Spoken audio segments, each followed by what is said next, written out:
Today, we take a closer look at 4 Star Wars Legends factions.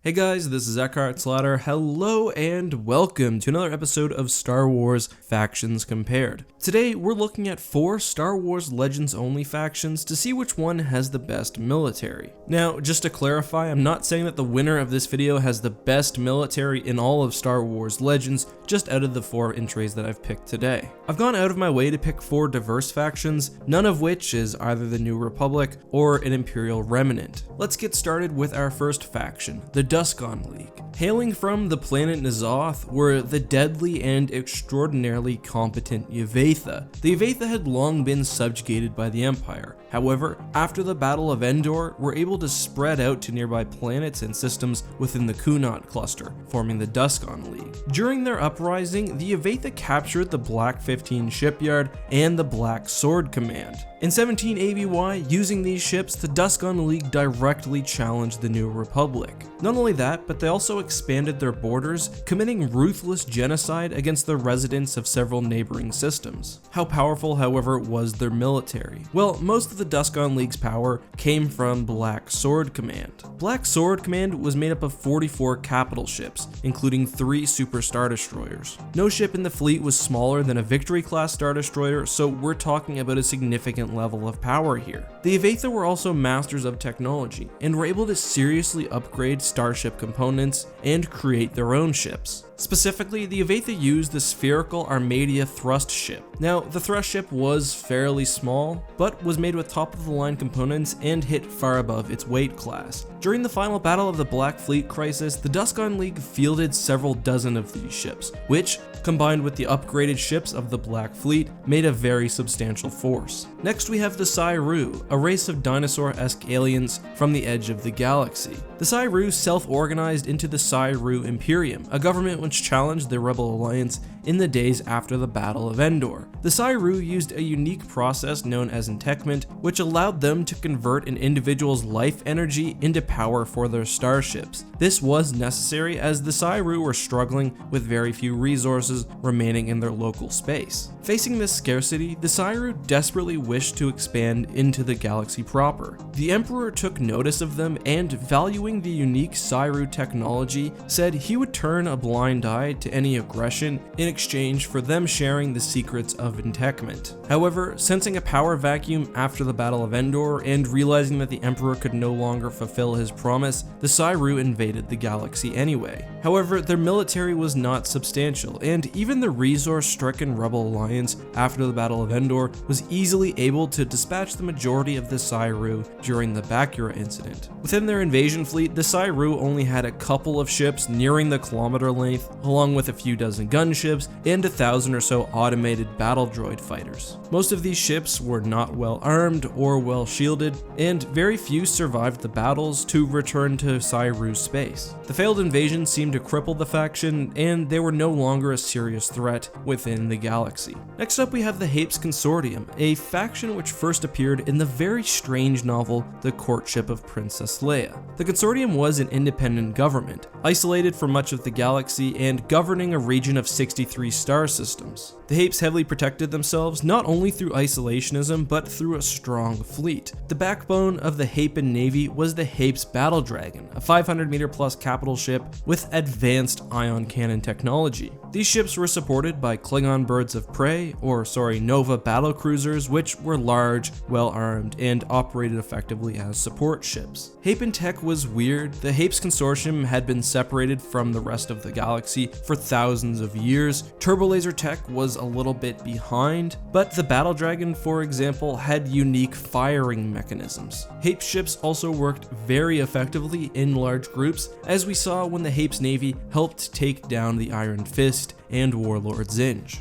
But how large was the military? Like most of the factions so far, we only really see the navy in action, but in the courtship of Princess Leia, Prince Isolde states that the Hapen fleet is made up of billions of warriors and thousands of starships. The so-called Honor Fleet that visits Coruscant in that book is made up of 63 battle dragons picked to represent each system within Hapes space. It's fairly safe to say that the Hapens did not leave their home territory undefended, so especially when we take into account the quote from Prince Isolde, I think it'd be accurate to say that the entire navy is likely made up of hundreds of battle dragons and a similar number of Nova cruisers. Over 100 ships in total participated at the Battle of Fondor during the Yuuzhan Vong War, and although most of the fleet was wiped out, the Hapes Consortium was able to rebuild and replace their losses. Finally, we have the Yuuzhan Vong, an extragalactic species who launched a devastating attack on the galaxy nearly 30 years after the Battle of Yavin. There were three things that made the Vong so deadly. The first is warrior culture. The Yuuzhan Vong lived in a caste-based system, with the warrior caste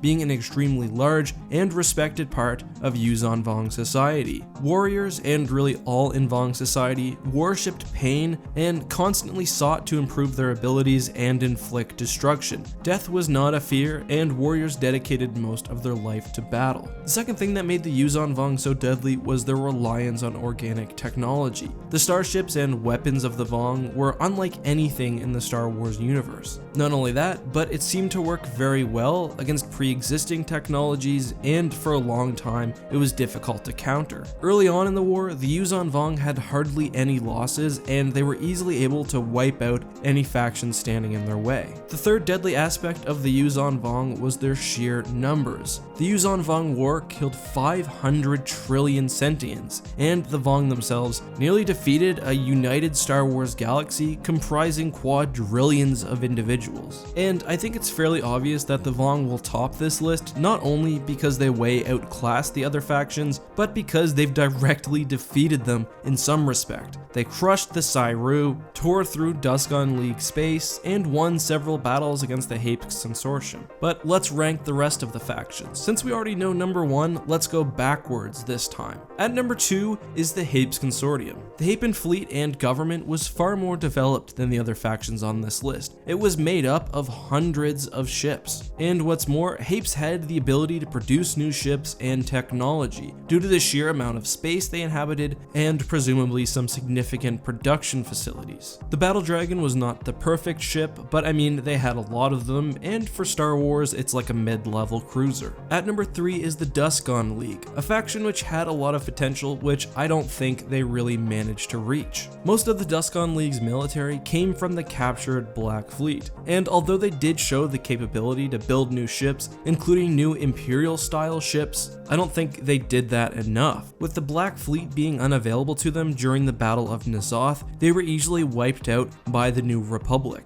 That, to me, shows that their assets were fairly limited. However, had they been just a bit more patient, used their phenomenal engineering abilities to upgrade and build new ships, while also slowly taking territory, I think they could have been a more substantial threat to the New Republic. Coming in at number 4 then is the Ssi Ruu. The Ssi Ruu had one thing going for them: aggression. Well, that and physical strength. However, unfortunately for them, they couldn't back up their aggression with actual military might. Their fleet was very small, and with the defeat at Bakura, it seems like they were more or less crippled. That to me indicates a fairly weak military. But what do you think? How would you rank the entries on this list? Who do you think is second behind the Yuuzhan Vong? Vote in the upper right hand corner, and also let me know which Star Wars Legends factions you'd like to see in the future. If you guys really like this video and it does well, I'd be happy to make a part 2.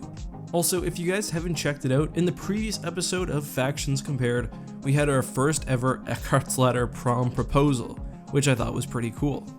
And just a reminder that this is only episode 4 of the week of Factions Compared. We still have 3 more episodes left, so make sure you guys subscribe and hit that bell icon so you don't miss any future content.